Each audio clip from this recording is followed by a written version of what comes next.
Hi friends, welcome back to 5 star rating kitchen. ఇవాళ వీడియోలో మనం కప్పు అటుకులతో చిన్న చిన్న పునుగులు, సాయంత్రం పూట పిల్లలు ఆకలి అన్నప్పుడు ఇలాగా చిన్న చిన్న పునుగులు చేసి పెట్టండి. చాలా టేస్టీగా ఉంటాయి, క్రిస్పీగా కూడా ఉంటాయి. చాలా ఈజీగా తక్కువ టైంలోనే మనం తయారు చేసుకోవచ్చు. దీనికోసం స్పెషల్ చట్నీ కూడా తయారు చేసుకుందాం. ఈ క్రిస్పీ అయిన పునుగుల కోసం మనం ముందుగా ఒక బౌల్ తీసుకొని దానిలో 1 కప్పు వరకు అటుకులు తీసుకోండి. ఇక్కడ మనం తీసుకున్న అటుకులు సన్నమైనా పర్వాలేదు, లావుగా ఉన్నవైనా పర్లేదు, ఏ అటుకులు తీసుకున్నా పర్లేదు. ఇప్పుడు వీటిని 2-3 సార్లు నీట్గా క్లీన్ చేసేసుకోండి. ఇందులో ఉన్న మట్టి అంతా కూడా పోయే వరకు క్లీన్ చేసుకొని నీళ్ళన్నీ వంపేసుకోండి. నీళ్ళన్నీ వంపిన తర్వాత ఏ కప్పుతో అయితే మనం అటుకులు తీసుకున్నామో అదే కప్పుతో 1/2 కప్పు వరకు నీళ్ళు తీసుకొని అటుకుల్లో వేసుకొని నానబెట్టుకోవాలి.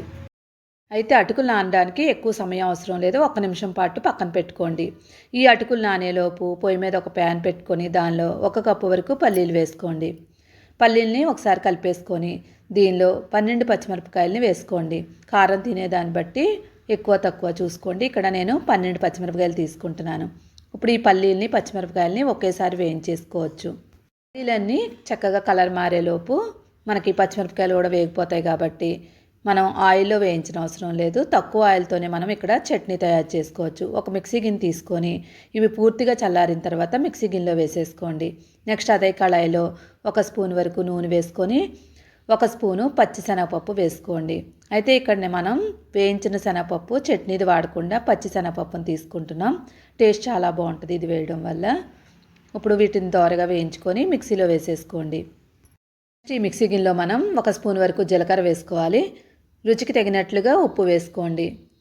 నెక్స్ట్ వెల్లుల్లిపాయ రమ్మ 1 రమ్మ వేసుకోండి. మరీ ఎక్కువ కాకుండా 1 వేసుకుంటే టేస్ట్ బాగుంటుంది. ఇప్పుడు వీటినన్నింటినీ కూడా కచ్చాపచ్చాగా మిక్సీ చేసుకోండి, నీళ్లు వేయకుండానే. ఇలా చేసిన తర్వాత చింతపండు చిన్నది, ఎక్కువ కాదు, చిన్న నిమ్మకాయ సైజ్ అంత వేసుకోండి. నెక్స్ట్ నీళ్లు వేసుకొని మెత్తని పేస్ట్లా తయారు చేసుకోవాలి. ఇక్కడ మనం చట్నీకి తాలింపు వేసుకోవట్లేదు. కావాలనుకుంటే తాలింపు వేసుకోవచ్చు, లేకపోయినా ఇలానే తినేయవచ్చు. ఇప్పుడు దీన్ని ఒక బౌల్లో వేసుకొని చట్నీ రెడీ అయిపోయింది, పక్కన పెట్టేసుకుందాం. నెక్స్ట్ మనకి అటుకులు రెడీ అయిపోయి ఉంటాయి. 1 మినిట్ అయిపోయింది. అటుకులు నానేయలేదో ఒకసారి చెక్ చేసుకోండి. చేత్తో పట్టుకోగానే మెత్తగా ఉండాలి. చూడండి, మనకి నానిపోయాయి. ఇప్పుడు ఈ అటుకుల్ని ఒక మిక్సీ గిన్నె తీసుకోండి. మిక్సీ గిన్నె తీసుకొని ఈ అటుకులన్నీ కూడా మిక్సీ గిన్నెలో వేసేసుకోవాలి. చాలా స్పీడ్గా తయారు చేసుకోవచ్చు మనం ఈ పునుగుల్ని. మిక్సీ గిన్నెలో వేసేసుకొని ఇప్పుడు దీనిలో మనం ఏ కప్పుతో అయితే మనం అటుకులు తీసుకున్నామో అదే కప్పుతో 1/2 కప్పు వరకు గోధుమ పిండి తీసుకోండి. కావాలనుకుంటే మైదా అయినా తీసుకోవచ్చు. అదే కప్పుతో 1/2 కప్పు వరకు బియ్యం పిండి తీసుకోవాలి. నెక్స్ట్ మనం దీనిలో 1/2 కప్పు వరకు పెరుగు తీసుకోవాలి. సేమ్ 3 సమానంగా తీసుకోండి. 1/2 కప్పు వరకు నీళ్లు వేసుకోండి. ఎక్కువ కాకుండా 1/2 కప్పు వేసుకున్నట్లయితే కనుక మనకి బ్యాటర్ కరెక్ట్గా వస్తుంది. ఇప్పుడు ఇవన్నిటినీ కూడా మిక్సీ చేసేసుకోండి. మిక్సీ చేసుకున్న తర్వాత చూడండి, మనకి మరీ పలచగా కాకుండా ఇలా ఉండాలి. ఇప్పుడు దీన్ని ఓ బౌల్లో వేసేసుకోండి. గోధుమ పిండితో తయారు చేస్తున్నాం కదా, క్రిస్పీగా రావు అనుకోవచ్చు. ఇక్కడ మనం బియ్యం పిండి కూడా యాడ్ చేసాం కాబట్టి చాలా క్రిస్పీగా వస్తాయి. ఇప్పుడు ఈ పిండి అంతా బౌల్లో వేసుకున్న తర్వాత 2-3 నిమిషాల పాటు బాగా బీట్ చేసుకోవాలి.